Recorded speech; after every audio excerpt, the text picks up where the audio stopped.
също съвета на господин Бойко Борисов, министър-председателя на България, че младите квалифицирани хора трябва да станат овчари. И вие учите за овчари сега? Да, за овчари. Директно от семейката от седмата, овчари. И каза премиера, овчо месо се търси. Да, а овци дадоха ли ви като сте овчари или търсите и овците да дойдат? И картофите А, и картофите още едно. Това е кризата, така се борим. С картофите се борим на кризата да стане. Ами...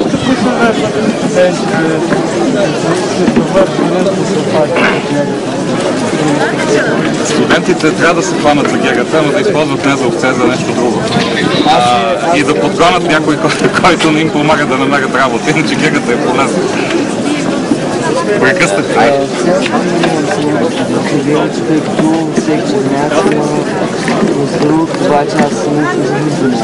Има каква ти е на тебе? Какво си учил? Информатика. Информатика? IT специалист е само за овчар. Ще научиш овцете да работят с компютри, лаптопи, тук ще направим покритие някакво. Биологичните единици ще се управляват сами. Момчета, хвърлите герите, хващайте компютрите. И това компютрите тук в България, защото има нужда от това. Има и овчари, има и хора с различни неща, които трябва да от вас има нужда страната. И това от тъкалите, от мозъците, не от гегите. Така че хвърляйте гегите и кълпаците. Ще се завръщам винаги безкрайно в онези незабавни ливади, между родопски борове и раят. Върху трева поникнала и лада.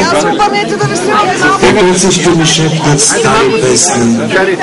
Снегът в арда чист да се белее и вятърът ливадите да сресва, а птици в съня да ме люлеят.